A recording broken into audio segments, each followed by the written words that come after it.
Good morning. Hotel Papa Regani, Assalamu alaikum. How y'all doing this morning? Anytime you wake up in the morning and your arm and your leg is moving, your body is moving, and you're moving, it is a blessing. So we're not going to complain about the problems that we have. We're going to complain about the problems that's going on in our society that has been going on for quite some time. I have two spectacular guests. I have two spectacular guests. Miss Robbie Carrier Bethel, right there from New Iberia, Louisiana, and Miss Kim Malcolm, not right there, but from Texas. Huh? California? Okay, I'm thinking about another one. Yes. All right. I haven't even started the show. So you're calling. So you must be calling about something that's in an emergency, and I'm going to see who it is. Yes? Hi. I'm listening. This is Liliana from Safe Haven Shield. All right. So that was the emergency. And so we're going to just get right up into it. I'm going to start off with Miss Robbie. Go ahead and tell us a little something about yourself, and I'll go ahead and relay the same thing to Miss Kim. Well, my name is Robbie Carrier Bethel.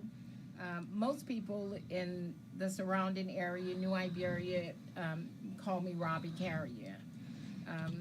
I'm a veteran of the United States Army. I'm a mother of 6 children. I am a wife of 44 years. I am an activist in my community. I have been a long-time community servant, following in the footsteps of my mom, my dad, my grandparents, and the elders in the community. So that's a little bit about me. And Kim? Hi, I'm Kim Malcolm. I'm from the Bay Area in California originally, where I had a career in government and nonprofit work. I currently live in San Miguel de Allende, Mexico, where I run a bookstore. And the book we're going to talk about today, Burden of Truth, is the second book I worked on in the last few years. Yes, ma'am. And keep talking. I don't know if we should jump right into the book right now, but Okay. Robbie and I worked together on the book called Burden of Truth, which is the story of her family. And her family is 23 acres of farmland outside of New Iberia, Louisiana. For more than 100 years, oil companies have been taking oil off that family's land, and the carriers have never received any benefit from the oil extraction, no royalties, nothing. So we're here to talk a little bit today about how we came to write that story and provide some more details about what the story is and why it's important. Yes, and we're not going to accept any callers right now until we really get into our flow. And after we've gotten into our flow, do our explanation, then we're going to go ahead and take questions that are good questions and not the idiotic one that sometimes people love to do periodically. Give us a summary of the book you wrote. Burden of Truth is the story of my family and my community and a lawsuit. My family has lived in New Iberia for generations. We have owned 23 acres of farmland outside of town in a place called Bell Place, which is by Olivia, not too far from Louisville. And we've owned that property since shortly after the Civil War. My family farmed that land for many years, my grandfathers, my dad, my uncles. And when the oil companies came to Louisiana around 1917, they started taking the oil from my family's land.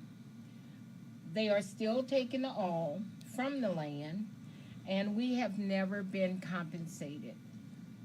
After the oil companies came, a neighboring farmer started farming on the family's land. And my grandfather's was a laborer on his own land, working for a few pennies a day. And I'm quite sure that was probably some of the hardest things he had to do.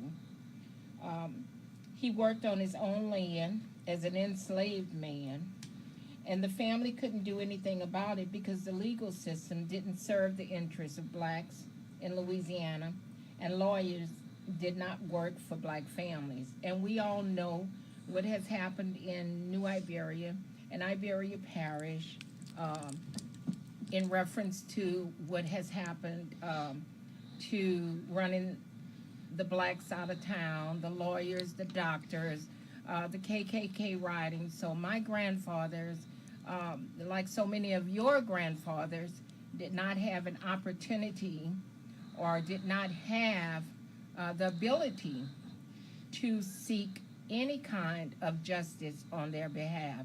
And justice was denied in every corner in which they had. So this is not just about my grandparents, my ancestors, but this story actually represents your grandparents, your ancestors' voices, because their stories have not been told. I just have been fortunate enough to tell my grandparents' story and my family's stories, and I've been able to give my grandparents a voice where they were denied a voice. Oh, yes, indeed. And that resonates with so many of us. That resonates with so many of us. And so first, I really would like to give kudos to your family. I'd like to give kudos to you. I'd like to also say that your mother, Miss Carrier, was the best fighter in existence in Iberia Parish. That's just how good she was. And till today, nobody could top her. Nobody can touch her. And you got your mother, your family fighting spirit.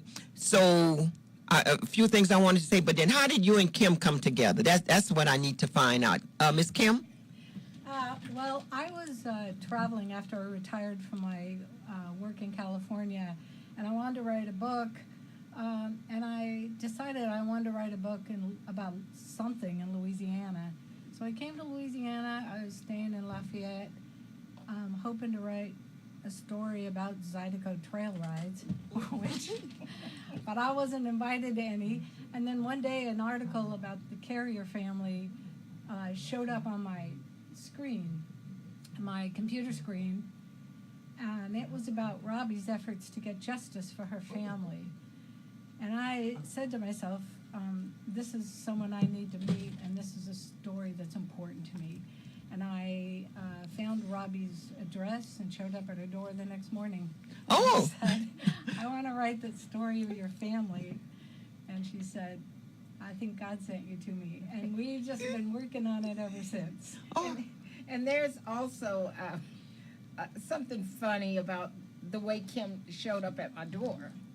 Because I was sitting, and I can remember so vividly, I was sitting at my computer still researching, and it looked like I wouldn't sleep at night, because in the middle of the night something would come to me and say, go get this document, go get that document. And so I would jump up in the middle of the night, not work half the night, just trying to piece together the puzzle. And so here comes a knock at my door, and I get up from the computer and I go to the door, and at the door is a little short white lady. And I look at her and she looks at me and she says, what did you say, Kim? I'm here, Robbie Carrier, Robbie Bethel? Yeah. And I said, this is me. And she said, I'm here to, I want to talk to you about your family and the story that was in the Independent about your family's land and oil. And so that's how we came about. Yeah, we were an unlikely match, but we seem destined to be together to work on this story. Ah, yes, indeed. Yes, indeed. And when you go through the book, it's an easy read. It's an easy read. It's very, very compelling. It's very you could just feel the truth in this, because like I'm from Iberia Parish also, and when you were speaking about the Romeras, I remember Glenn Romero. He had like some blacks that was working his land for him and everything, and it was a hot day, and so they went. Not they, but one of the workers, Joseph, went and got in his pool, and when he found out that they used the N word, was in that pool, they drained the entire pool out. Now that was where his house was initially. If you go to his house, if you go to his house today, it's a semi-mansion. So him with the semi-mansion, with the other homes that he has for his kids, that is all really extravagant, stolen monies, and we need to call it like we see it. Getting back into it, Miss Robbie. Well, it's just so much that occurred. I worked with Kim on this. Initially, I was working on it some years before Kim showed up at the door. So my children who are grown now, were children then in middle school and high school. So at the time of my dad's death in 1995, when I first moved back to Iberia Parish from the military and from traveling, my dad and I went out to the land. And my dad had a request for me then. He wanted me to build. He knew that through the military, we get a GI, and we could use that money to build homes, right? So my dad wanted me to build out there. Yes. When we went out there, it was him taking me out there to show me the land that I already knew existed from a child, but I had not been out there since then. But my dad wanted to take me out there to show me and tell me he wanted me to build out there. I told him at the time I did not want to build. I said, nothing is out here. No lights, no anything. It was just open field, farmland, a house here and a house there. And so, but he wanted me to build out there. So that's how that came about. And then my dad died in 1995. But in 1995, before his death, he made a request to me. And it was my dad and I in the room. And I promised him. I made a promise to him. And that promise stayed on me for a while until I found enough strength while going through my grieving of losing him to get up and start doing what he asked me to do. Which was trying to find out what happened to the land and documenting the truth of what had occurred on the land and to Robbie's family. I don't know if this is the right time to talk about this, but none of this, the theft of the Carrier family oil resources could not have happened without the work of government. And that was the most troubling thing to me, is that the justice system, the court system, City Hall, the several branches of government are complicit in the theft of this oil and the continuing theft of the oil. and the failure for the family to find justice. And it shows up in New Iberia, where, for me, from California, I was shocked to find that most of the black families are poor and living on one side of the tracks, and the white families are living on the other side of the tracks, and government has disenfranchised so much of the neighborhood called West End, where the black families live. And it's been rather systematic, and it's continuing. Excuse me, can you please repeat that last statement that you said? I just want to make sure I'm hearing what I'm hearing, which is what I've always knew from the get-go. Yeah, there's plenty of evidence to suggest that the city government of New Iberia has systematically disenfranchised the black community, disempowered the black community, taken away government services, taken away government resources, while improving the resources in the white part of town, and dedicating itself to improving the historic downtown and the white community that lives adjacent to it. And the city's recent master plan offered nothing to the most vulnerable people in town, in the West End, and stated a plan to spend a lot of money in other parts of town. And I just want to add, many people will tell you or want people like me to believe that the legal system and the justice system here in Louisiana and in Iberia Parish is a fair system. What a joke. And that the justice system is not colorblind. It's colorblind. And of course, we know that it's not. Khadijah, I know, yes. My mom knew. Kim knows firsthand, and it protects the powerful. And that does not include people who look like me. And, it protects hundreds of years of discrimination and injustice. And the problem isn't one corrupt judge or lawyer in a case. The problem is a system that's evolved to maintain the status quo, right? And unfortunately, that's what I learned. I learned that I thought I was doing everything according to the law. Mm-hmm. I was going about everything according to the law. I thought I knew the law and their law. But they always find a way to take that law and take the law and dissect that law so it would fit their purpose, right? And that powerful people can use our justice system to serve their interests rather than the interests of my community and the truth. And my community mean a lot to me.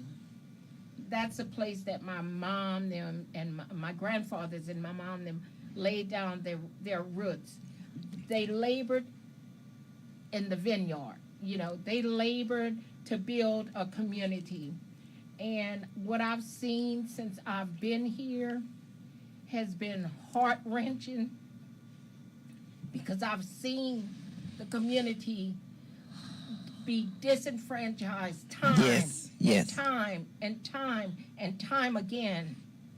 And I sit back and I say, do anybody else see what I'm seeing? Do anybody else feel what I'm feeling? We have representatives who are supposed to be protecting and representing the people's best interest. And time again, I've seen those things not being adequately represented for the interests of the community. I've seen a community that was beautiful, that was stripped of nearly everything. And they wonder why you cannot build a house in midair and it stays intact. The foundation of the community was ripped away. Those resources that was stolen from my family, from families who look like me, those resources would have went back into a community in which they lived. It would have built that community up. But instead, it was taken, it was stolen, and people can call it what they want to. It was stolen. The land was raped of all its resources, and the people who it belonged to have suffered for generations. Uh, so, Miss Kim, when you were finding out all of this information, what stood out the most about the information that you was finding out? Because you hit the nail right on the head when you mentioned about how one side of Iberia Parish is horrific, look like nothing has improved in 20 years, and how the other side continuously improve. I guess what surprised me most was learning how systematic the disenfranchisement of the West End community, the black community, has been just in the last 10 or 12 years. The community has lost all of its recreation programs, a community center, a swimming pool, the children's summer camp, and all of these things, and its library. The city has never provided any transportation to the members of the community, many of whom don't have cars. The city hasn't provided any transportation to get to government services that have been moved out of town, far from where people live. The schools have been closed. It's just been one thing after another in the last 10 or 15 years. And also polling places, although I'm having a harder time figuring that out, which polling places have been closed. It's interesting if you look at the master plan, because it doesn't even include the main part of the master plan doesn't even include the West End as part of the city. It shows a map that's only the white side of town and downtown. Yes, indeed. Carla, I know you want to jump in. Brother Jay, we understand you had car trouble. This is Miss Kim and Miss Robbie. Good morning, Ms. Malcolm. I think that's Malcolm, and our good neighbor, my phone neighbor in New Iberia, Robbie Carrier. It's great to hear your voice on the radio. First, I want to give that side note. Everyone who's listening to the voice, if you cannot actually carry KIE 8.3 FM with Country AOC Community Media, the audio and graphics from Ms. Carrier's upcoming book program is on graphics is on screen right now, and I'm getting a lot of response from it. I just want to let you know on AOC Community Media Cox 15 and AOC Community Media is channel 3, so you all the 5 parish areas in South Louisiana, not only on the IEE 88.3. With that, we're promoting our Sister Robbie. I wanted to just, I really appreciate you coming and your guests with you to about that issue in Iberia Parish. As you know, we have spoken, with the criminal system and the system in the parish that has to be honored in 2024. But I also want to say, you old memories. I don't know that Miss Carrier's father and my father was best of friends. There's barbecue every week in the community, and for people who have loved ones who have who they have looking for the repast. So Mr. Leroy Vallo, Bam Bam, and Mr. Mello Carrier, as I know him.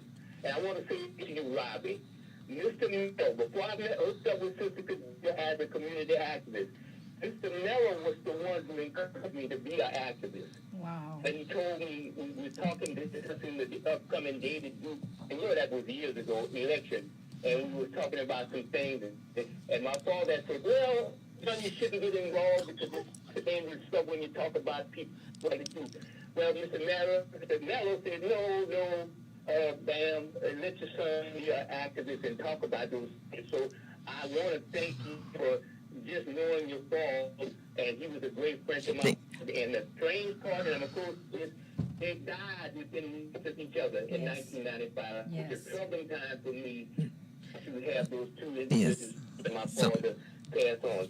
So I just recant that to you, Miss Carrier and Bessel, and I appreciate you and the author coming, your co-author of the book coming forward. Thank you so much, Sister Khadijah, and Mr. Doctor for not being there today. Thank you so much. All right. All right. So it's a lot of information. I want you to know it's a lot of information. It's good information. It's viable information. This coming Friday at AOC, we're going to be live in person discussing the book, and we'll be able to take some more questions. But we will be on the AOC Friday from 4 to 5, this coming Friday from 4 to 5, and we will take questions and everything. And if anybody wanted to come out to AOC interested in a book, then y'all just come out and let us know while y'all there. Now, I'm trying to move this the right way. And the lines are full. Caller, we gonna take your call. Please be direct and to the point. Caller, you're on. Good morning, Miss Khadijah. Oh, hey, Mr. Kevin. And I know you threw that for me, but look, I'm going to be direct as I can be. First of all, I want to thank the good white lady for taking time and interest in black stories. But I heard Ms. Robbie say that we got stripped of all our powers and liberties. No, our communities didn't get stripped. We voted them away. We voted them away, our interests. When we got involved with this politics, we thought it was going to help us. But these white folks turned around and used our interests for them and made us look like it was for us. But a lot of the people you following, Miss Carrier, is some of the people who are against you. You're into the politics and everything else, but we got to understand this politics is for the white people. We are helping the white people take our interests away from us. That's why the laws don't work for us, because number one, the laws are created just for us. So it's not that they're debating their laws for them. The laws were created for black people, and when it's time to use against white people, here comes the closet. Our constitutional right that we don't understand that we was involved in since 1865. And we got to use that in their court system. So, yes, you're right. You got the... And we can fix it if we get out of this politics and show these white folks they need us in their voting scheme unless they give us our interest that is giving our communities back. We don't want their wealth. We want our families and our communities. Because neither one they have given to us. Because every day our children and grandchildren and uncles and aunts are getting incarcerated. And here you got two criminals, Trump and Biden, living the life with 34 felons and all kind of felons. And then still, the laws were created for black people, but now it's being used against the poor white folks. So I tell all my good white people, fight, but you got to do more. Because the politicians listen to you. Our black politician is garbage. Larry Richard is the one voted for the voting polls to be closed in the black communities. And that's a black so-called president of Liberia Parish, Larry Richard. So they're getting black people to put rules on black people, and we are going in there and voting for these same damn black people that's taking our liberties away. Wake up, black people. Okay. And thank y'all for not hanging up. All right. Well, I also wanted to say that they got crooked black politicians, just like they got crooked white politicians. And it's up to the community to decide that they have had enough. But when you mentioned that they didn't take nothing from us, I'm not exactly sure what you meant, but they took away millions and millions and millions. Okay, let's go with a whole $1 billion of dollars from the black community. Miss Mornell, she stated that they stole 20 acres of her land and They had been trying to work on it, but she said that when she found out about your book, they've been going through it and everything like that, and it's very, very powerful because now they know exactly what are the steps that they had to do. And let's not mention when Kim, when you mentioned about the government, let's go ahead and include some of them lawyers, some of these crooked lawyers, because these crooked lawyers were able to do things under the guise of being a lawyer, under the oath. Well, I'm gonna tell the truth, the whole truth, and nothing but is a lie. My grandmother, they used to call her Miss Yan. My grandmother had property in back home in Louisville. And so when she wound up going into the nursing home, she had not done any type of paperwork. So here come my mother's husband, and I say that lightly. Here comes my mother's husband, who brings paper after paper after paper for my grandmother to do her ex. So I'm looking at it, I have signed on the paper, and I'm looking at it, but which was legitimate. I'm leaving this to my daughters and stuff like that. Guess what got recorded into the at the clerk of court office? Anna Boudreaux give to my loving son-in-law. My grandmother couldn't stand that man. You hear me? She would have never given him a red penny. And guess what got recorded? And it just perplexes you because this is not isolated. They've been doing this to us. Miss Robbie? Yeah, the courthouse is full of instances such as that. And a lot of the documentation, families will see either cash sales or donations. Right. But no change in title. No change in title. No change in title. Just a will, a random will in the courthouse that says the carrier land is bequeathed to some white family. But nothing backing it up in terms of transfer of title or payment or anything else. Right. And so, and I love the way y'all done the historical dates and everything. I noticed that in 1998, when Glenn Romero, who was a previous parish councilman, he received $60,000 from the bonus of the Sonnet, exploration of the Carrier property. And so I mentioned that on the radio a few times, and someone asked me, I say, and I don't even understand why Glenn didn't just go ahead and give Robbie them the $60,000. And they asked me, he stole it, so why would he give something that he stole to the rightful owner? And I said, you know what? That's an ideal way of looking at that. And all of the assets and all the things that your family could have had, it's just unbearable. And it's not just Robbie's family. It's almost every black family I've spoken with in Iberia Parish. That's like random people I meet. If I get talking to them, I'll ask them, has your family ever owned land? Do you know what happened to it? And mostly what I got was eye rolls. Like, I can't talk about it. It's too painful. Oh, yes, indeed. Caller, you have a question or a comment for Miss Robbie Carrier and Miss Kim Malcolm with Burden of Truth. Good morning to Miss Kim Nelson. Good morning to Sister Carrier, and good morning to you, I'm going to call you birthday. Yeah. Oh, hey, that's right. Okay. Brother Wallace. So I know, Sister Khadijah, you are a fighter. You are a person of very good interest. And I'm so glad, I don't know how you met these ladies today to have them on your program, but it's an awesome program. True history is being told, and this your program remind me of the movie with the help, that happened in Jackson, Mississippi. And this is basically what's happening here in Louisiana. Look what Jeff Landry just did.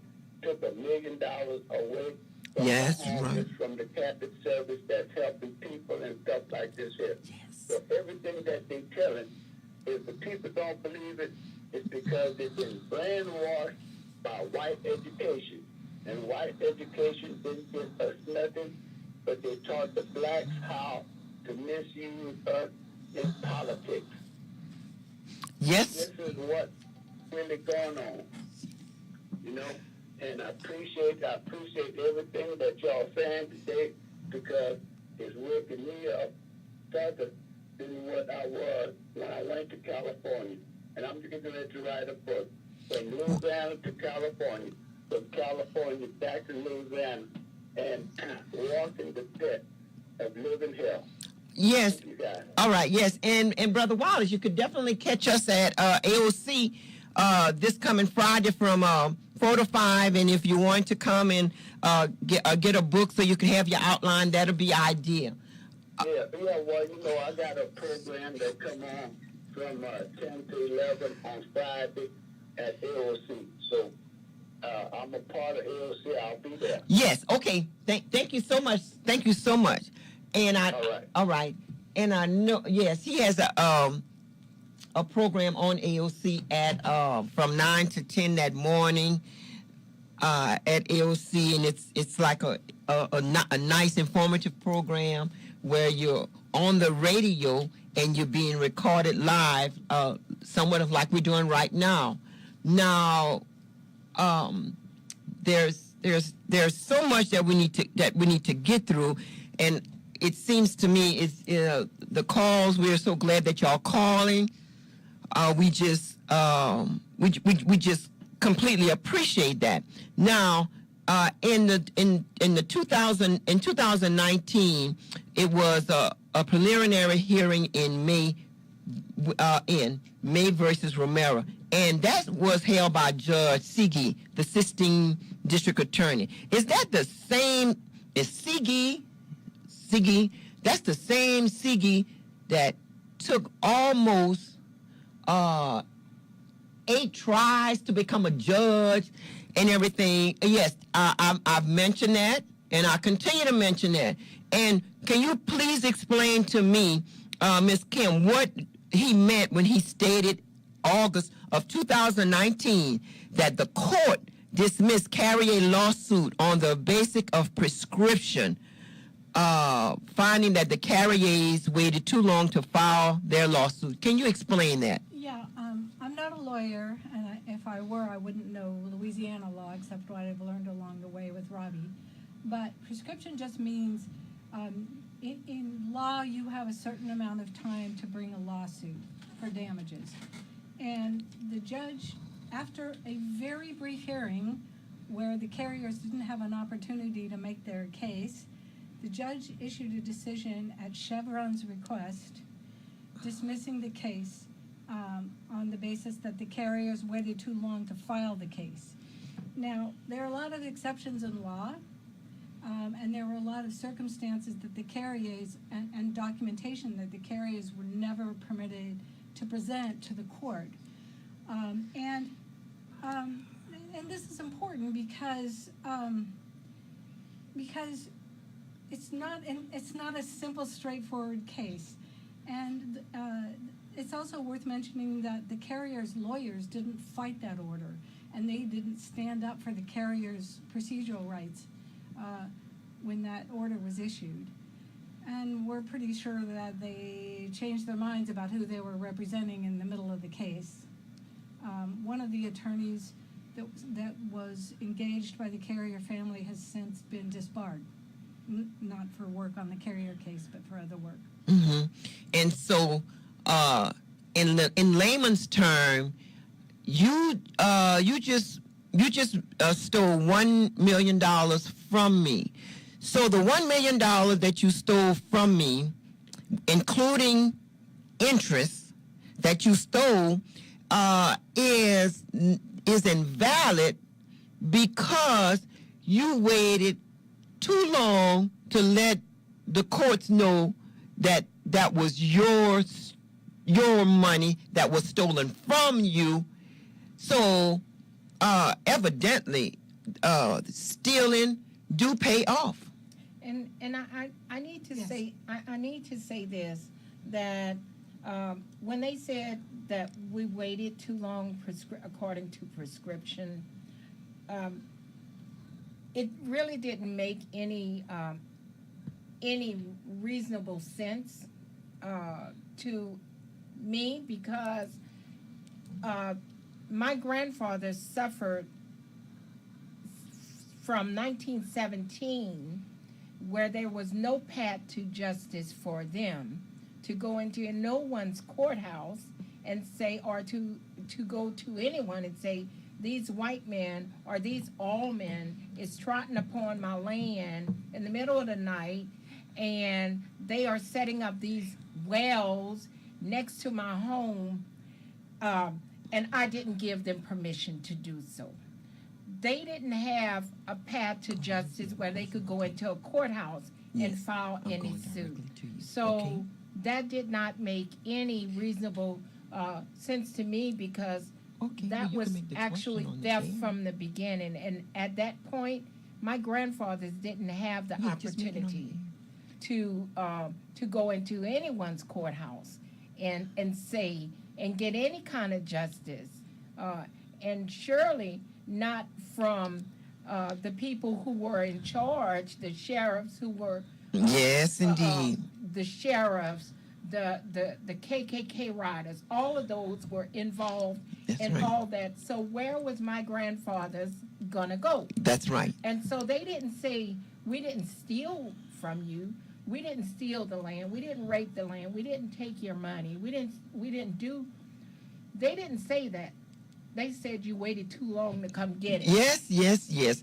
Caller, question or comment? You're on. It's just a question. I'm trying to find out how to get in contact with Miss Carrier, Miss Kim, and I need to know where the book signing is. I came in late on this show.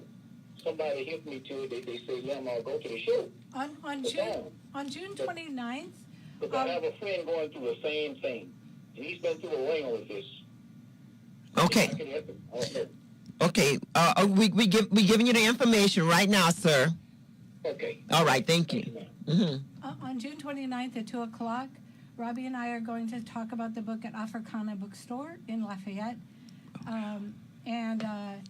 Also, we can leave contact information with you in case someone wants to get in touch with us. Yes, and then also, please remember that this coming Friday from 4 to 5 on AOC, you're going to be able to hear and see us talking about the book. Caller, you have a question or comment? You're on. Yes, good morning to everybody. Morning. Good morning. I think we all have a story. Because, Khadija, you remember on Hopkins Street they had a store? Apple's had a store down there? Yep, after that, the corrupt And they would give those police black officer. people credit. So one day I went in there with my grandmother. I used to always follow my grandmother.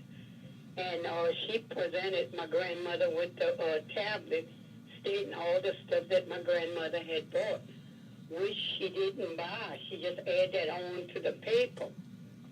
So my grandmother told me, she said, I can't bring you in the store anymore. I said, why? She said, she don't want you in the store anymore because I had told my grandmother, you didn't buy those things when you went there. That was put on the books. And you can imagine how many other people that they did that to, at that time. Put shoes and all kind of stuff on that book. I said, Mama, you didn't buy no shoes the last time we went there. She didn't want me in the store anymore because I was coaching my grandmother. Yes, and the email address, Miss Kim, is KL Malcolm, which is MALCOLM, KLMALCOLM @gmail. okay. And I will be there for that book, the book signing. okay, the address on the Africana bookstore. We're going to give out the address in a few minutes, but also Don't forget that you'll be able to see us live at AOC this coming Friday from 4 p.m. until 5 p.m. Yes, because we all have a story. Yes, ma'am. And it's more so that that the blacks are the ones that really got the story, because we're the ones. Yeah, we lived it. We're the ones that rob and continuously rob. You know, when I look at the Bunk Johnson Park, that's garbage. That's nothing but garbage. There was a pool that they had for the blacks. The black kids would go to their pool, and I mean, I remember this as a young girl. I mean, not as a young girl. I remember this years ago, but that's how long the pool had been in existence.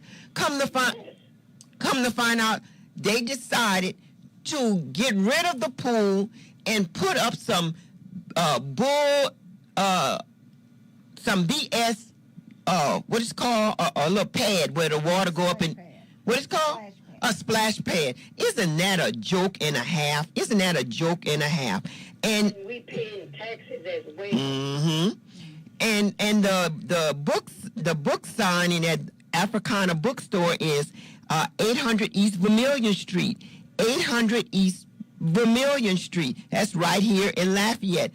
800 East Vermilion Street, right here in Lafayette, and that's going to be the 29th. The 29th. Saturday. Yeah. That's why our city should stop using their buildings on Main Street, because they overcharge them in that too. Yes, ma'am. Well, yeah. Well, look, we thank you so much. Don't forget to finish listening, and thank you for your support, ma'am. All right. Thank you so much. Yes, ma'am. And Khadijah? Yeah. Can I get this caller? Caller, you have a question or comment? You're on.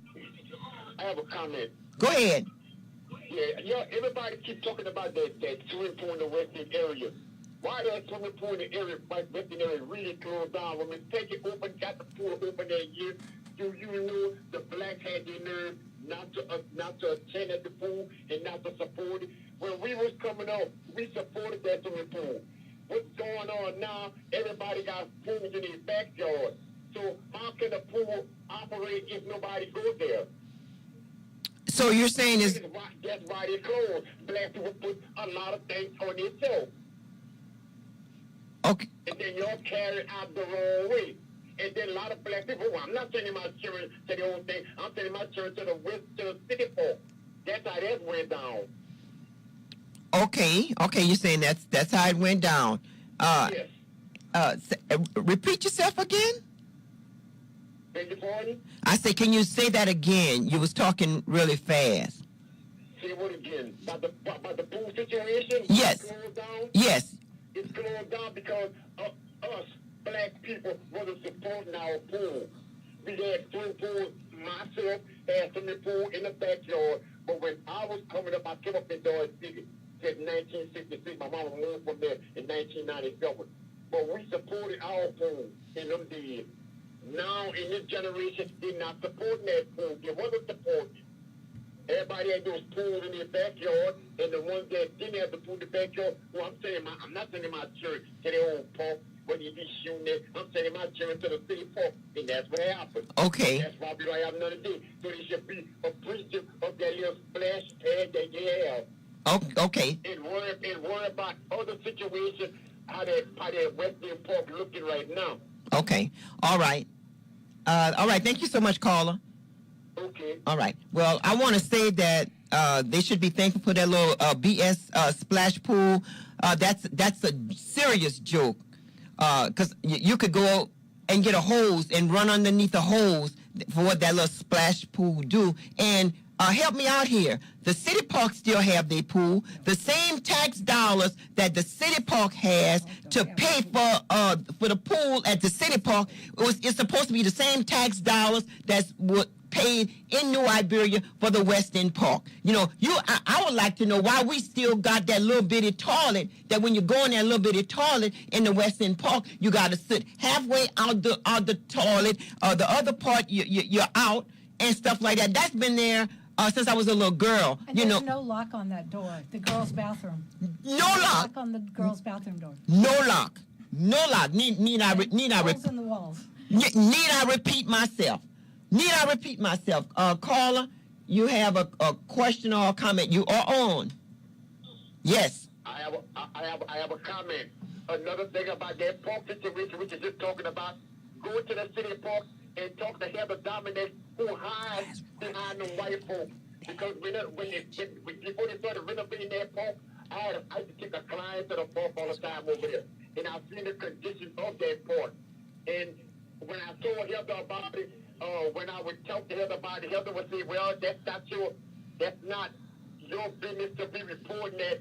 Who should be reporting that is the people that was working there from the city. They're not going to report nothing because they're hiding behind the white folks and not doing their job, not hiding. As long as nobody complains to the white folks about the black situation, that's how it's going to fall. Me, I'm tired of complaining. I'm not complaining. I've been in caught a stroke, been in a nursing home with my head shifted to the left or the right, surrounded from the mouth. We're trying to take care of that situation. Yes. I'll leave it alone. So if none of y'all go and talk with Heather Dominic and find out where they're hiding their money and stuff like this, you know what's going on. But every time I would call it and they asked who he was, call it, oh, Heather not here. One day I went to Mother Patu and talked with somebody with Mother Patu who went to school with Heather, but he called, and when he called and asked what, they put it, he passed the telephone to me, then I talked to her.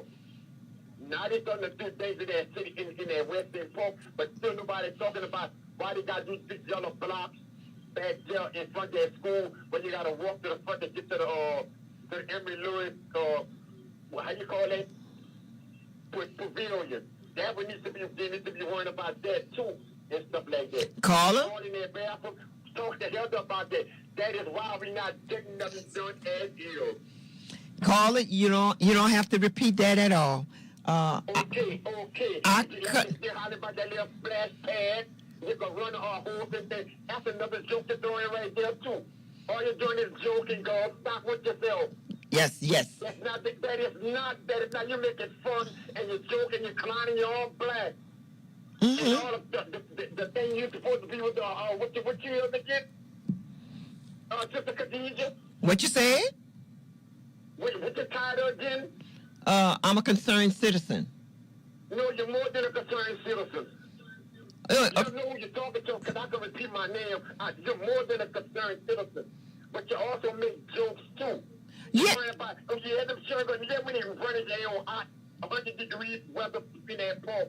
At least they got something.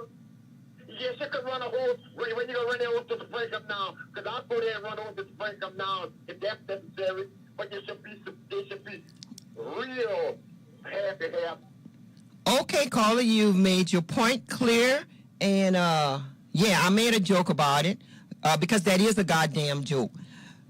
The fact that there was a pool, there's no pool, you're going to come and give us a little BS splash pad, that is a joke. You talk about that doggone Bunk Johnson Park, that's a garbage dump there. Bunk Johnson, a renowned jazzman that's known all over the world. You go to Europe, in Paris, you're going to see a statue of Bunk Johnson. So yes, the best way that you could sometime express yourself is like trying to make a joke out of it, and I'm going to continue to make a joke out of it. And I just hope that. Let's get back to the book. All right. Yes, Heather is the one that's a big disappointment, and it is actually correct because she's the one that was supposed to be in charge of things, but yet when she got all these different promotions, you could forget about her. She's not for the community anymore. Well, not for the black community, but I'm just saying is that what have you learned, Robbie, from doing the book? What else have you learned? It's all over. It's so much that I've learned. I've learned how strong I am.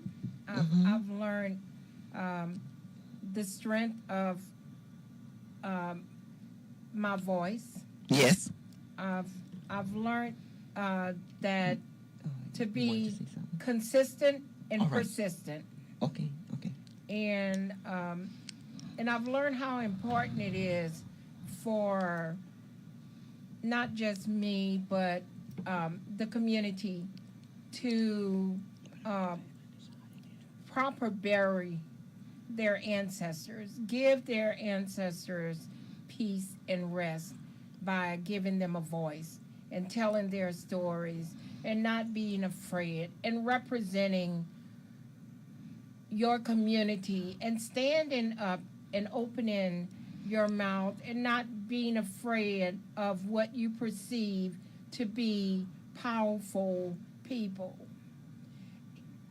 Because 9 times out of 10, that power is a mist. And that power was ill-gotten. Ill-gotten gain. And that is how they've controlled and been able to control the voices and the people. And I just wanted the community to know that your voice is important. Yes, yes. And I wanted to leave a roadmap for my children, my grandchildren, and for the community. Because tomorrow was not promised to me. The rest of the day is not promised.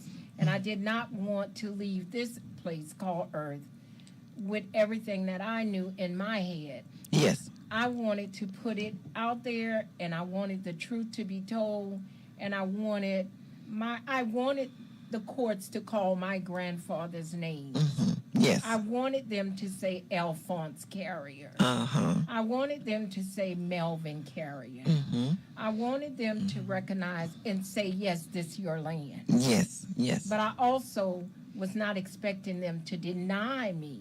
That's right. Mm-hmm. What was rightfully ours. Ye- And that they could say, you waited too long. Right. Come get what is yours. That's right. So we get to keep it. Yeah, so we get to keep it. It's so ironic. Caller, you're on. You have a question or a comment? Yes, Sister Khadija, I know you have a big audience in Ivory Parish listening now, but I want to throw this out, indirectly related to what Ms. Bethel brings up. Accountability, that's the key word in Ivory Parish. Never been any kind of accountability. The issue I want to have anyone listening in Ivory know whatever happened to the $10,000 donation that O'Neill, when he was a guest of Sheriff Tommy Romero. What happened? Did it go to his campaign of Tommy Romero or the Western Park from what I think I read in the media? There hasn't been any accountability about the $10,000. And Ms. Bethel about accountability, and I just want to throw that out there, not to separate, but maybe someone from my business could tell us what happened. Thank you, my Sister Khadija. Caller? Okay, so you wanted to find out what happened to the $10,000 that the basketball player Shaq gave to Tommy Romero. It probably went in his pocket. Caller, you have a question or a comment? I just want to make a comment. This is Miss Frida. Yes, Miss Frida. I want to let you guys know that y'all doing a great show on today. Y'all giving out a lot of information, and that seems like it's a beautiful book. And Sister Khadija, you are a DC concerned citizen, a very concerned citizen who'll be a voice for all of us. And sorry, Brother Jay couldn't be in today. Yeah. I wish him well with his cause. And y'all have a blessed day. Yes, ma'am. Thank you so much. For all the information today. Bye-bye. All right. Thank you so much, caller. Caller, you have a question or a comment? A comment? You're on. Okay, that money they talking about what a Shaq give to the $10,000 to the West End, or they try to make believe that he didn't just give it to the West End, he gave it to both of them, and that's what he did, his split, and knew that in both of them.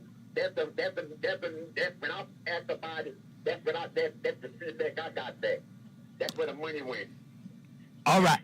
Again, where the money went. Okay.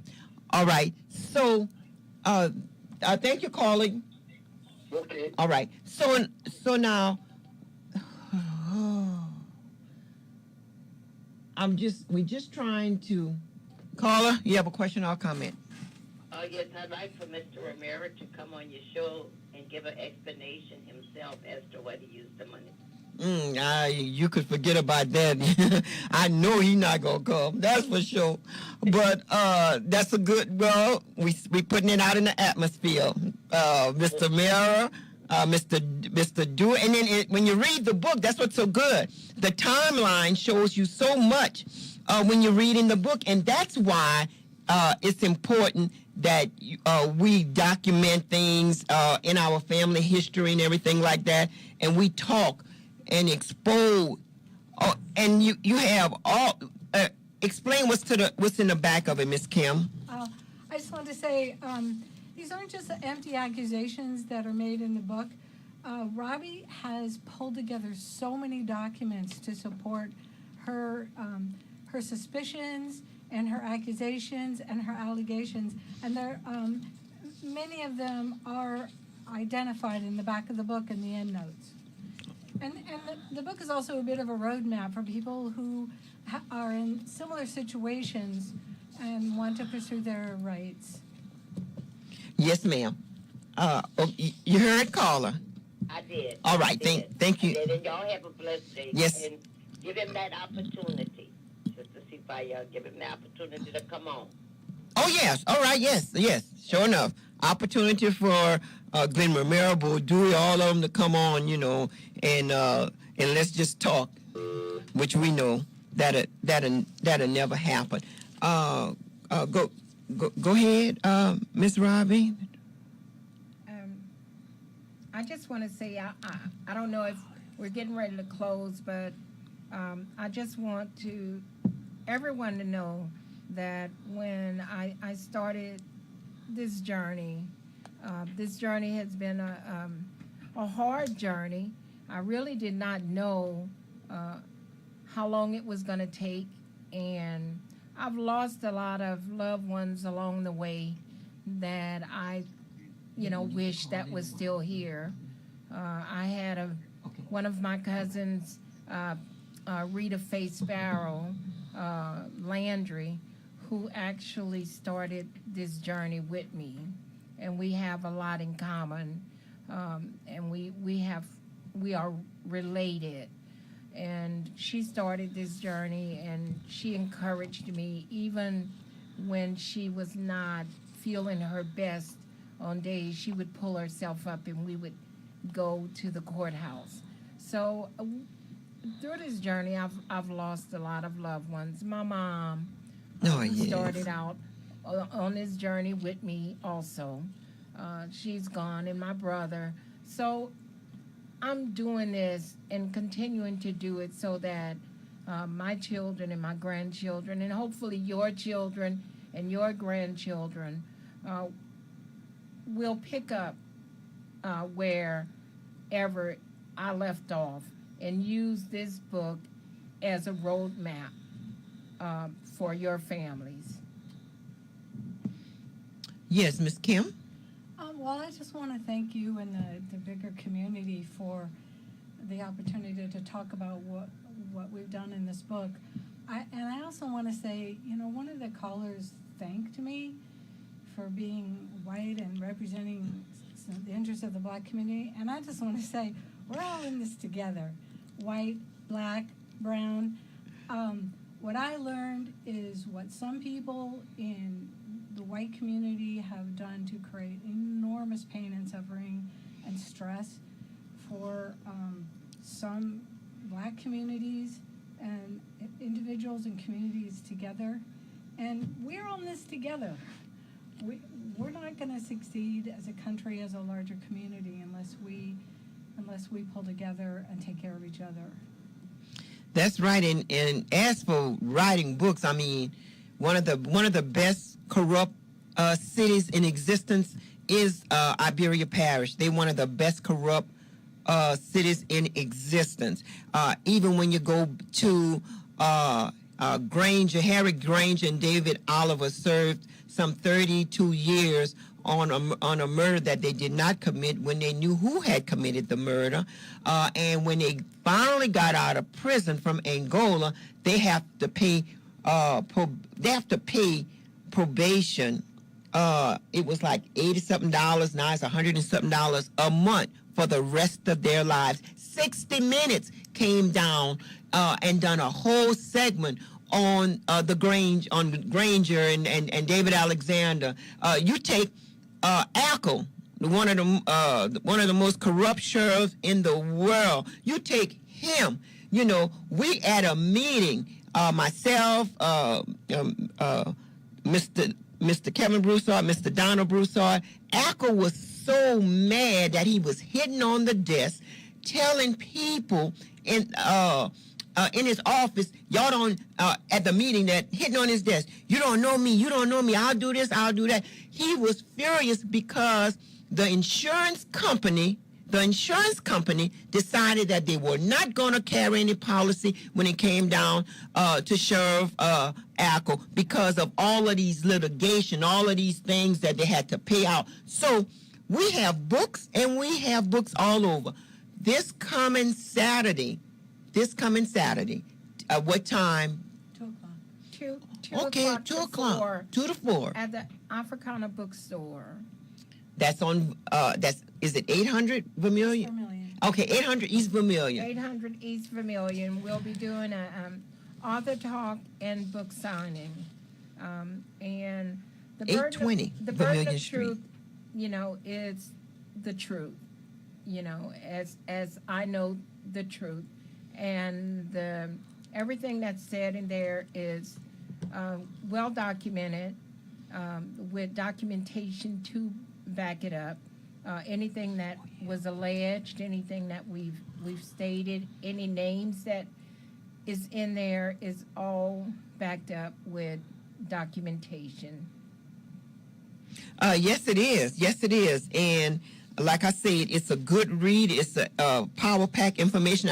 I believe that we all need to have a copy of that book right there in our library. And if we don't have a library, we need to go ahead and start a library. We definitely appreciate everyone who helped us out with putting on this program and everything.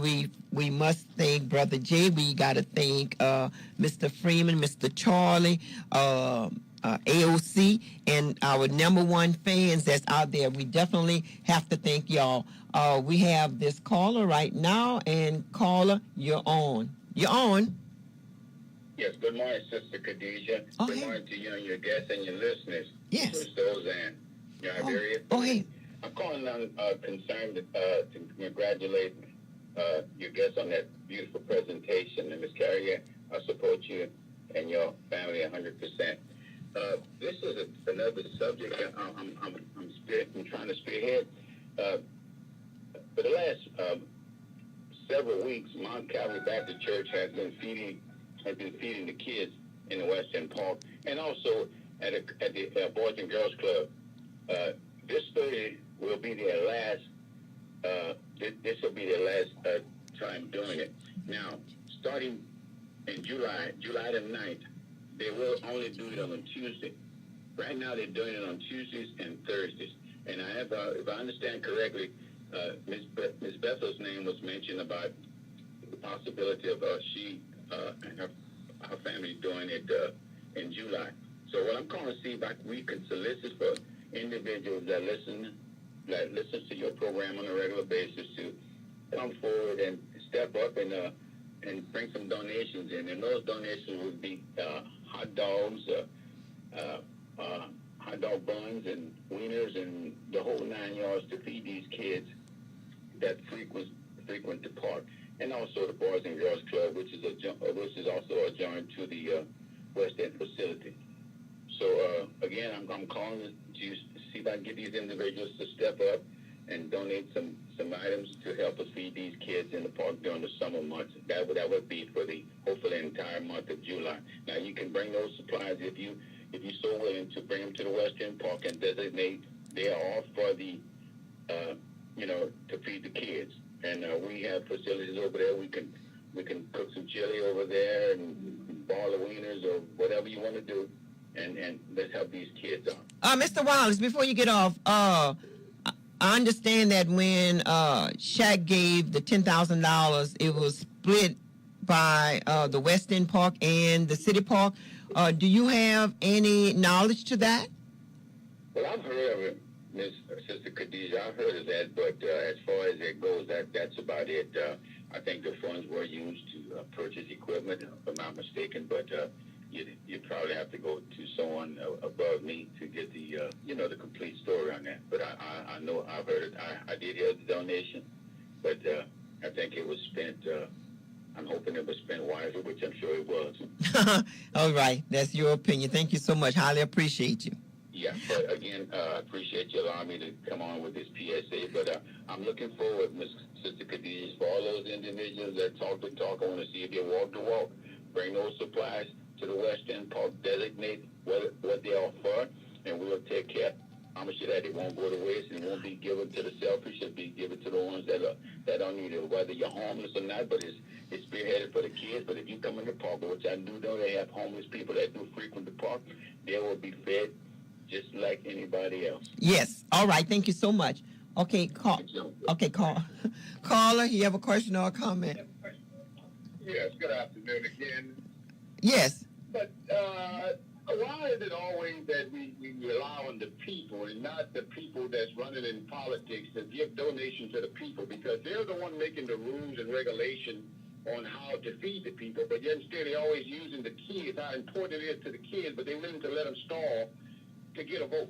But then when they get in office, nobody want to give a donation, but they're always calling the people. People are doing bad right now. The government is supposed to be taking care of us, and we got to hold them accountable. And then all these politicians that's calling in or trying to get in politics, that's soliciting the black people or the poor white people, they ought to be ashamed of themselves. Go and solicit the government, the court system, the politicians who are making our dollars and not serving the public, but serving themselves. The guy knew what they did with that money Shaq gave, but he refused to say because all of them are part of it. We got to stop letting these people play us like fools and play like they don't know what's going on but want to ask for more donation from the people. The communities are starving. The politicians are getting fat from selling our endorsement to the corporation, but yet we feel we can't hold them accountable. They are public servants. They're supposed to be serving the public, not asking the public for more money. Our tax dollars going to their checks to represent us. Put these people in place. Yeah. Yes, caller. Call me Mr. Kevin. It's all right. They ain't gonna do you nothing. Yes, Mr. Kevin. Thank you for giving me permission to call I'm you. not scared to say my name, who I am. I'm living and I'm free to say these things. And it's time for all of us to stop using each other to support other people's habits, which is the rich people putting all this bondage on the poor people. Yes. We're playing this government system. Yeah. Thank you. Have a good weekend. Yes, you too, Mr. Kevin. Caller, you have a question or a comment? You're on. You're on, caller. Okay. All right. So, I have a quick PSA. There's going to be a barbecue plate sale June 29th. That's this Saturday also. Pork steak or chicken, rice dressing, mac and cheese, sweet peas, roll and drink. And that's for at Imani Temple number 49. That's their monthly fundraiser. And that's June 29th, which is this Saturday, 201 Dr. King Memorial Boulevard, formerly East Willow Street in Lafayette. And that's this Saturday also. And the time is from, I don't see the exact time. Well, it's most likely from 11 to 1. Caller, you have a brief question? I don't know if it's a question or a comment, but I have something for the gentleman that has just called in you hung up with. Yes. Mr. I'm going to say this here, and I need you to elaborate and see it's real. Yeah, I hear him talk on the radio and stuff. I hear him. But, okay, then, yeah, you want to blame him about politicians. All right. I don't know nothing about politicians. But the only thing I can say is, and you always talking about that we depending on the people and this person, that person. All right, then, if we going to support somebody, let's go back to that lady named Mr. Freeman that's the manager over the radio station, and the old lady that passed away. What her name was? Miss Joyce, huh? Ma'am? Yes, yes. That was Miss Joyce, huh? I'm not 100% sure. Well, the old lady that died, she used to be on the radio station where you. Oh no, not Miss Joyce. That you're talking about Sister Janelle Shagwa. Yeah, right. Thank you for correcting me. Yes, sir. Well, you know what? Y'all are representing that lady, and Mr. Freeman way older than me and you. So they calling in, and if you need a nipple or candy, you need to have a lot of something, but what he's saying is all, I mean, it's real to him, it's real to us, to some people. But how we all come together when we keep on crying all the time and y'all making something open that's really happening? Okay. Y'all doing something that's really happening and giving us the opportunity to speak.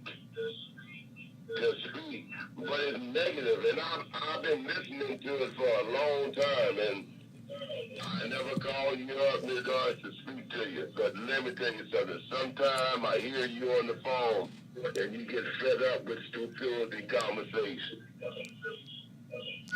I'm being real. Y'all doing a good job. And Mr. Freeman is an old man. The man is old. That man don't want to keep on hearing that negative stuff. You hear what I'm saying? So if anybody want to comment on it, or if he want to comment on it, it's not about a politician. And let me tell you something, he is a politician. Oh, whoever he is, he's a politician. So all we got to do is I don't know what to say. All right, but thank you so much. I'm really combobulated. Yes. Thank you so much, sir. Thank you so much. Well, don't forget, this Saturday, at the Africana Bookstore, which is 800 Vermilion Street in Lafayette at 2 to 4 from 2 to 4. Okay, 2 to 4. Yes, we look forward to seeing people over there. I know it's going to be a packed house and everything.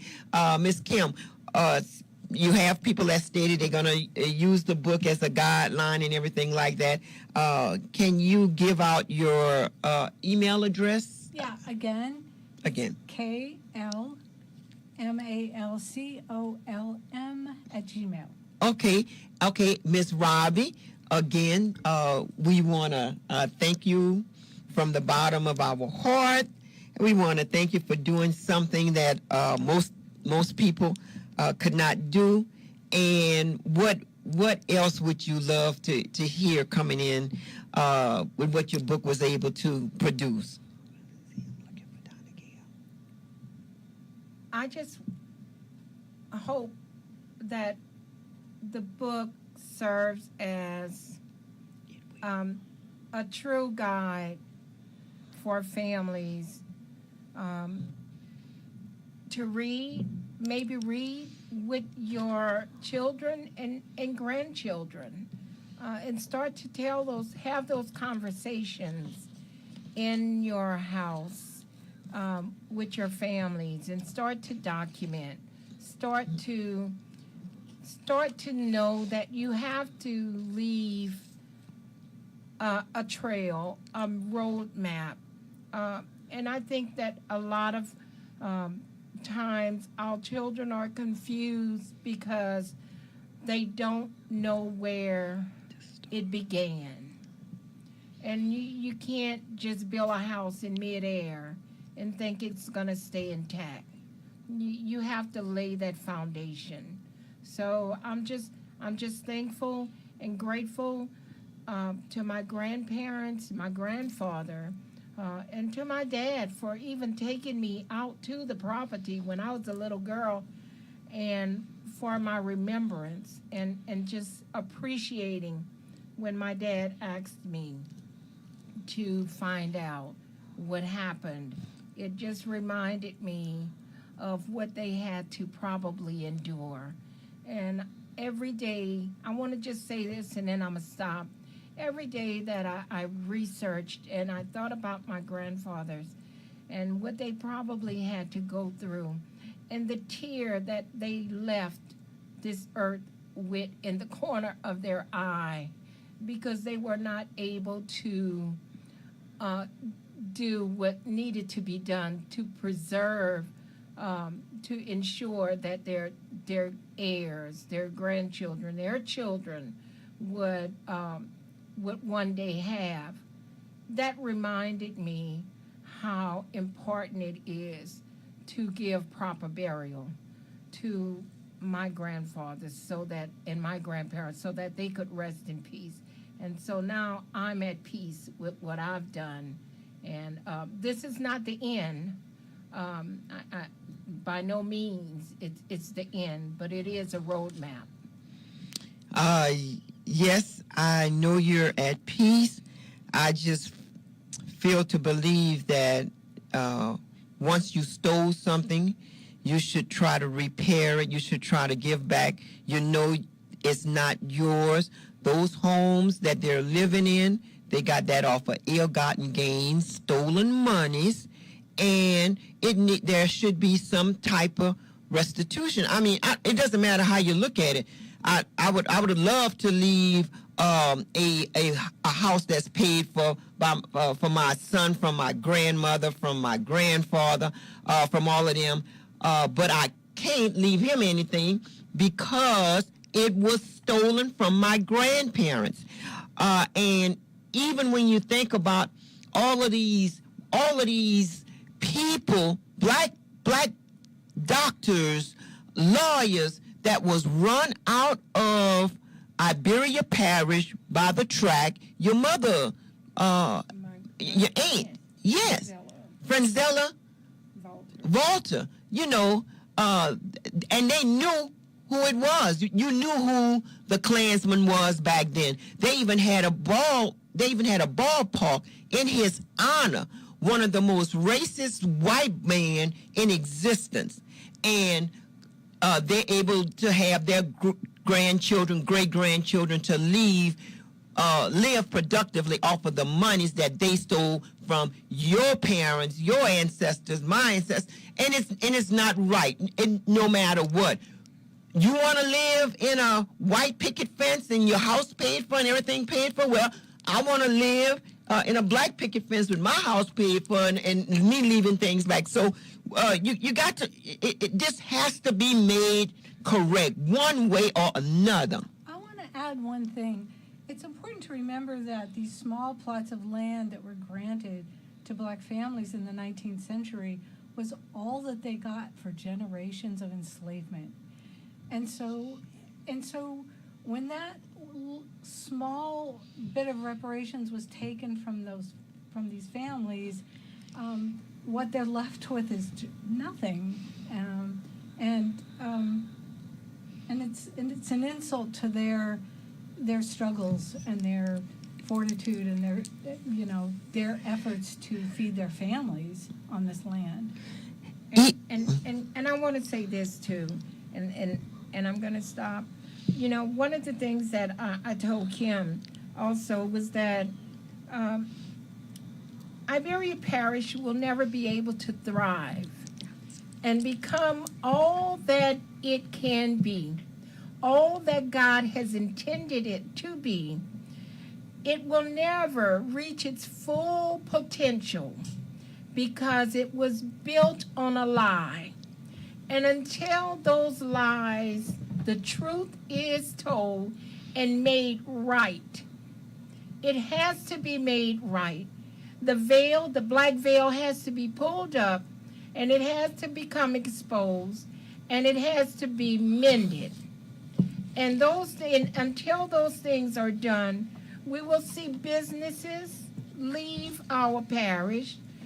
We will see families not being able to children not being able to be all they can be, and families not moving in, and more families moving out, because our parish and our city cannot grow in the manner in which it should be growing, because there has been a stronghold on the parish and on the city. And those things have to be corrected in order for our communities to thrive.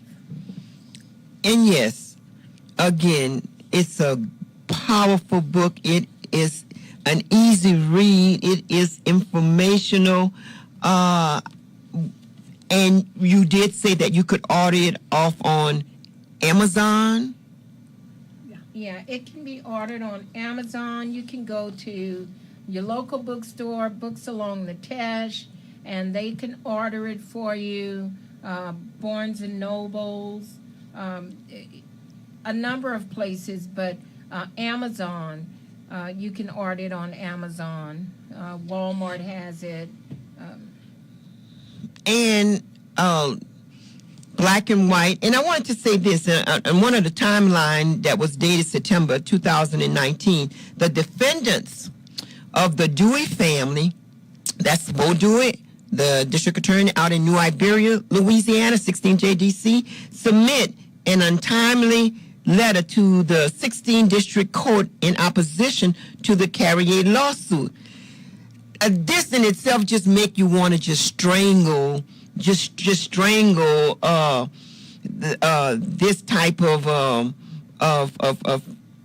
and you got to be careful with what you say, because people are recording it, and you don't want to say something that you didn't mean to say. But this is stupidity in its finest form. This is stupidity in its finest form. Our Bo Dewey, who is the district attorney out in Iberia Parish, who has run New Iberia Parish for the last 25, 30 years, he gonna go ahead and submit an untimely letter to the district court in opposition to the Carrier lawsuit. What do you have to gain, Mr. Dewey? You know. And I don't want to say that Mr. Dewey, filed it himself. It was the attorneys that was representing the Dewey's succession, that family that actually filed, or whoever, or that filed it in the courthouse untimely. Okay, well, I understand what you're saying. However, they still couldn't do it without the permission, secession or not. Caller, you're the last caller. Question or comment? Can I ask you a question off the air? Oh, off the air? Oh, okay. Give me your number. Okay. 337 781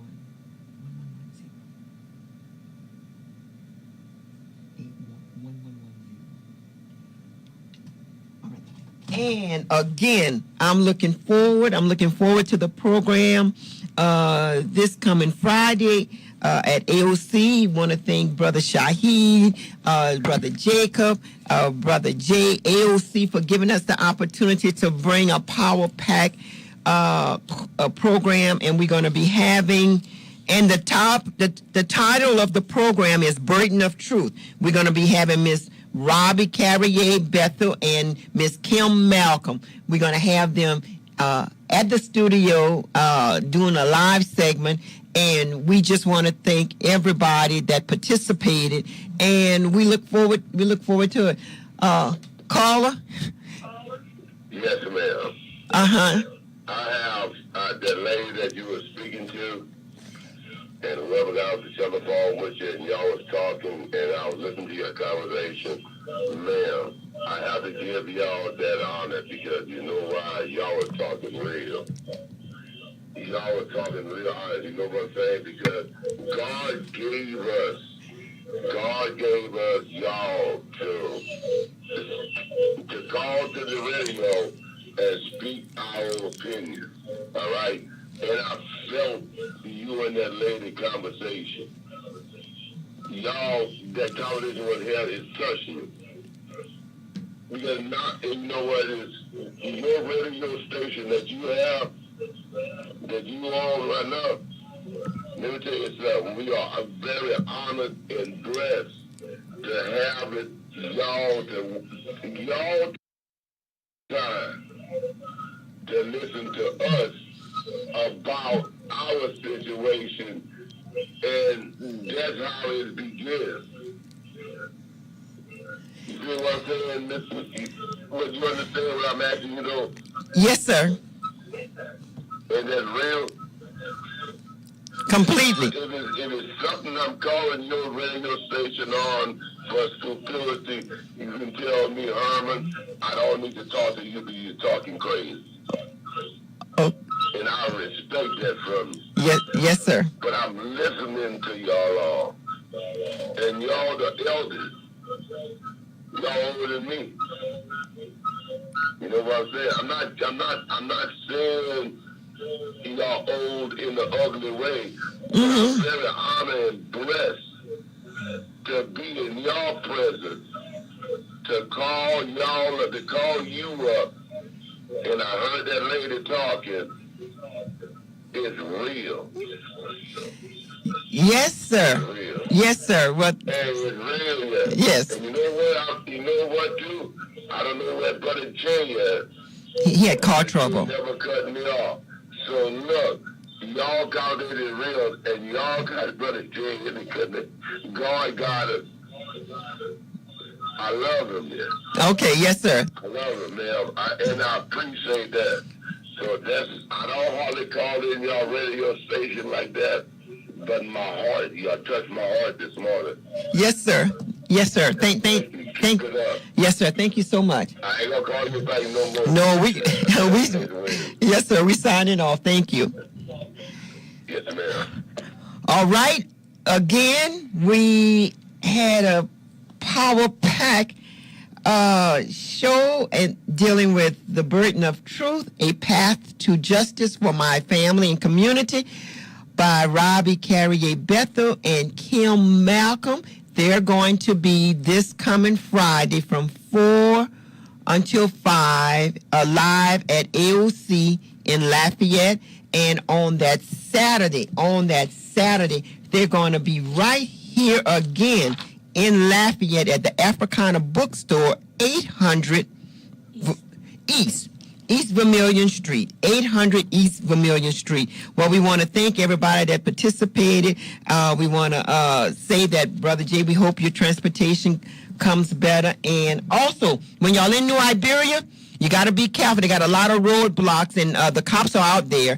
And make sure you have your insurance paper. Make sure your lights are working. Just make sure, because they're checking. And then they're also checking for outstanding warrants. So they could stop you, have a background on you right when they put your name in. They're looking for outstanding warrants. So if you don't, take care of the warrant first. Take care of the warrant.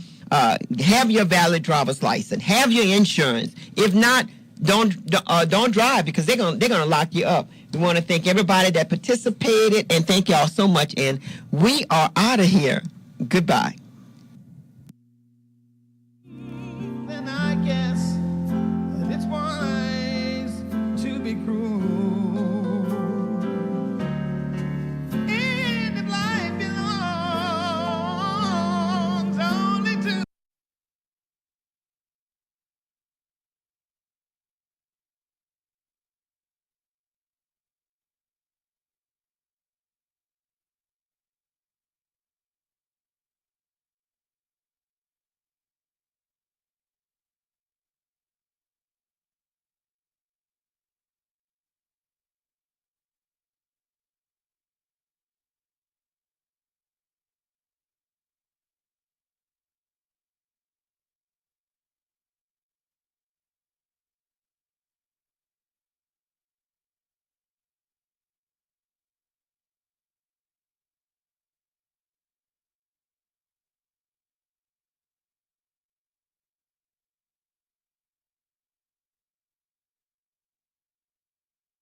This legacy with our communities.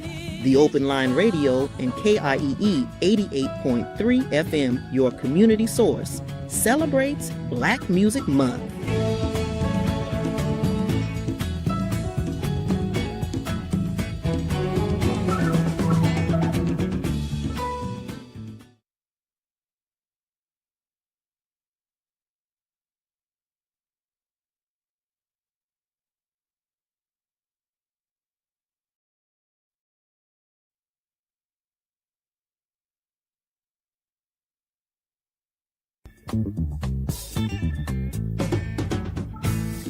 The Open Line Radio and KIEE 88.3 FM, your community source, celebrates Black Music Month in June.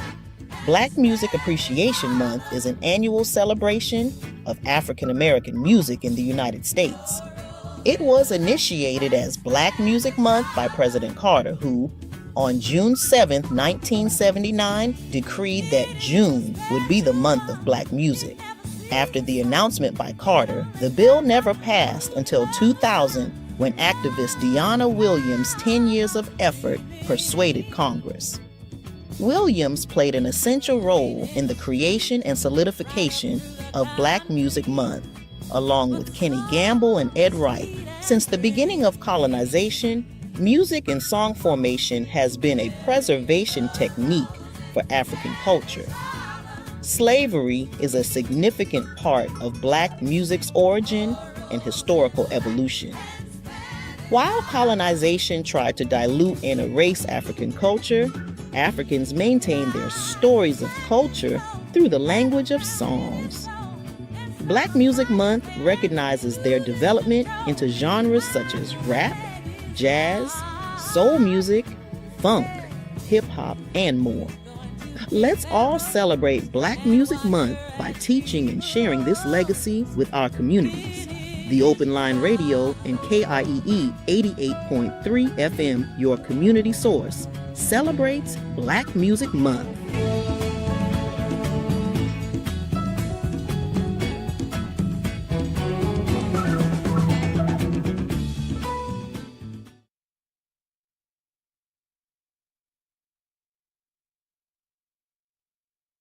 Get online in minutes. Web.com's AI Builder makes it easy. Simply tell us some info about Vicky or King Garcia or academics, these bloggers who have absolutely no, relevance in the political sphere, and they're making them their messages.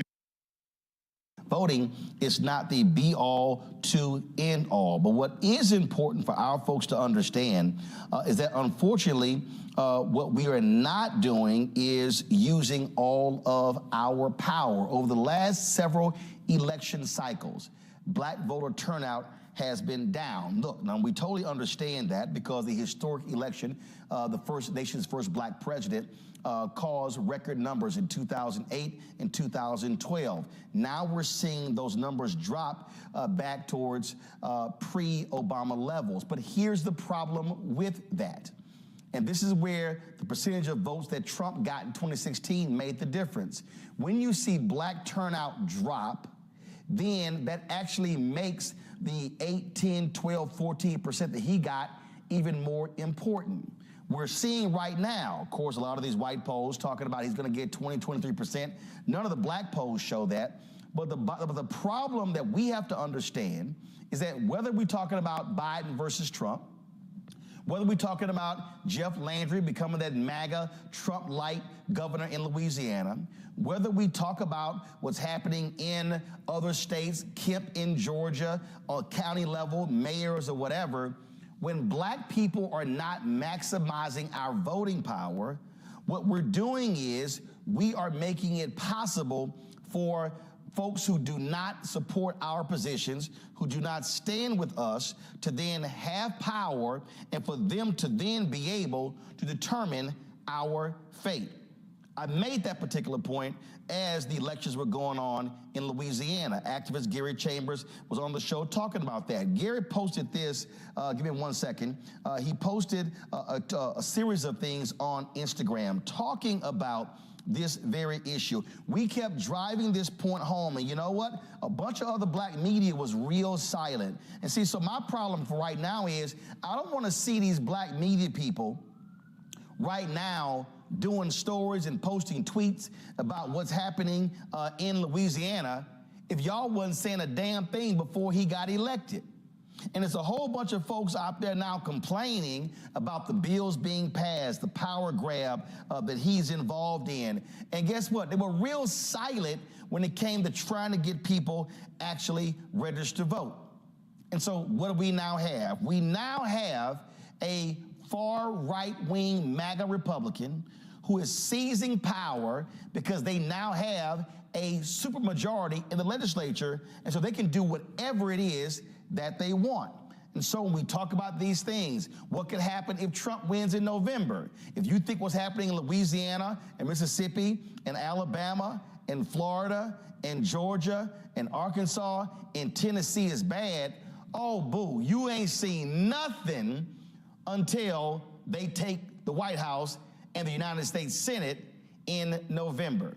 Joining us right now is Gary Chambers, activist out of Baton Rouge. Also, we have Dr. Robert Biko Baker, visiting assistant professor at the University of Wisconsin-Milwaukee. Gary, I want to start with you because we have, let's be real clear, we've got ops right now in our community. We've got black people with platforms, with following, who are saying, don't vote, don't vote, don't vote. They ain't done nothing. They ain't done nothing. I had some dude who's a foundational black American tweeting about, oh yeah, Trump 2024, we're gonna make these Democrats pay. And the reality is, and I said, well, that's pretty interesting because you say you want reparations. I said, ain't a single Republican out there standing for reparations. I said, everything on your agenda they against, but you hollering Trump 2024. And we have to recognize that there are people who are invested in keeping black people from not going to the polls. And when that happens, then we screw ourselves because we're not taking advantage of our power.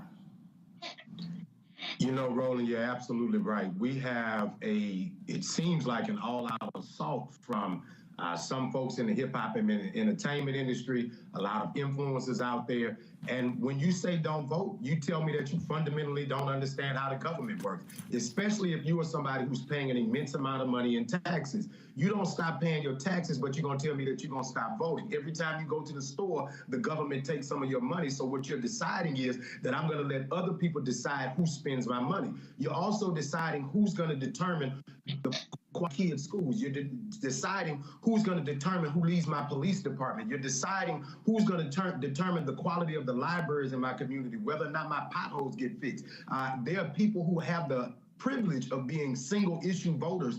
I understand the terrible genocide that is taking place in Gaza, and there's a lot of folks who are saying, well, I can't vote because President Biden is leading this effort in Gaza as far as the funding goes. Here's the reality. America has never not been bombing other countries. The reality is you just didn't know about it because you weren't tuned into what was taking place with the government that you've been funding. And so now that you're aware, not participating is not the pathway. You can't change the funding if you don't vote for the members of Congress. You can't change the funding if you don't vote for the United States senators. The president of the United States is not the only thing on the ballot, and you're short-sighted, I almost cuss, simple-minded individual if you believe that not voting for the president is hurting anybody other than you. You are hurting yourself when you don't participate in the process because you're allowing your enemies to decide who's at the table, deciding what's on the menu. I have never been in love with the party. I've never been in love with a politician, but I have been in love with black people. And for me, when I look at civil rights, for me, when I look at voting rights, for me, when I look at black investment, investment in black businesses, when I look at investment in black colleges. In fact, there was some fool on Twitter today, I might find it, who actually put out a tweet with a screen grab of the American Rescue Plan saying, see what happened when we voted, because it showed $2.7 billion going to HBCUs, but $11 billion going to Hispanic serving institutions.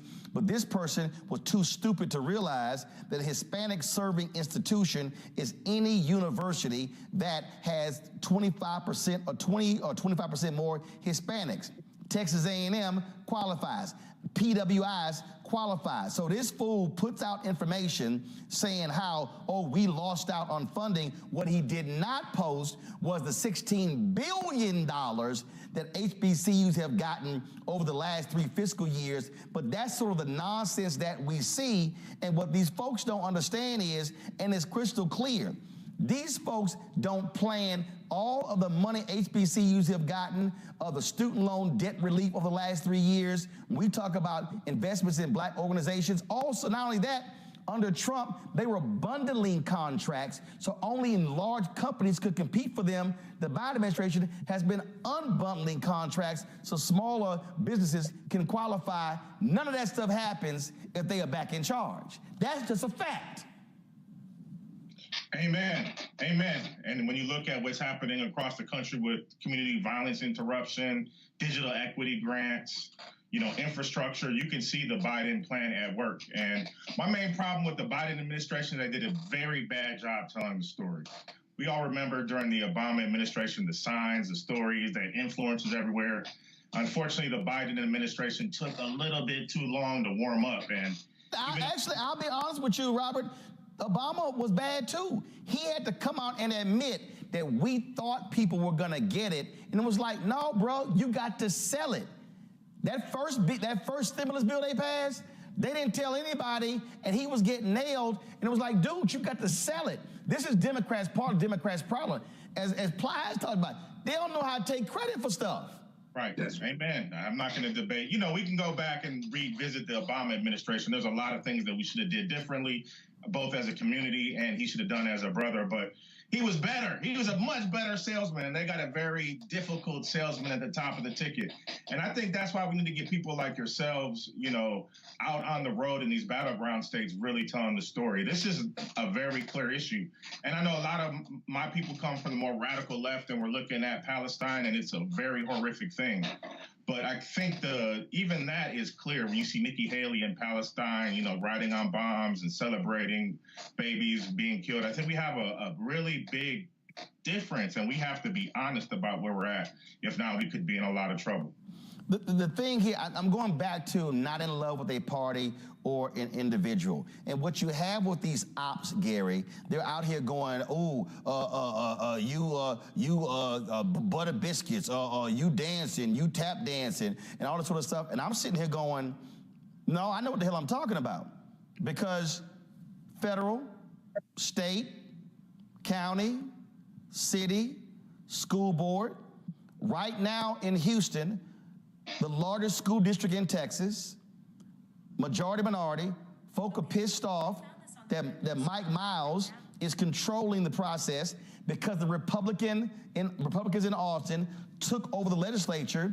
Well, guess what happens? When we don't vote in statewide elections, they have that power. In Louisiana, the reason they are running roughshod, they just voted to give the governor power over every state task force and committee, some 148 different boards, because they now have a supermajority. If they don't have a supermajority, they gotta work with Democrats.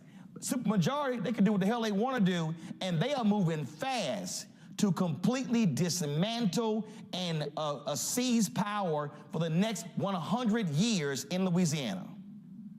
The reality, Roland, is because people don't understand the power that they have in their vote, not participating in the process is how Jeff Landry became the governor. This is a man who won an election with 30-something% of the people in the state showing up to vote. He won 50+% of that vote, which was about 19% of registered voters. 19% of registered voters is less than 20%. I think it's less than 15% of the total population of the state decided who the governor is because people just didn't go to vote. When you don't vote, you give other people permission to make decisions on your behalf. When you don't vote, you allow your enemies at the table for you. More importantly, you give the ability to say that everything that you are working for in your community is not of the same value as somebody else. If you don't understand the process, just say that, but don't sit here and say that people aren't doing anything. If you're frustrated with the speed of the process, just say that, but don't say that people aren't doing anything. I don't believe in blind loyalty, and I'm not one of the people that gets invited to the White House. So So when I tell you to vote, I'm telling you to vote because you need to vote for yourself, for your kids, for your grandmama and them, because at the end of the day, these people are taking your health care. They're putting your kids' records online. They're now stripping away. They're giving a law right now in Louisiana that you got to be 25%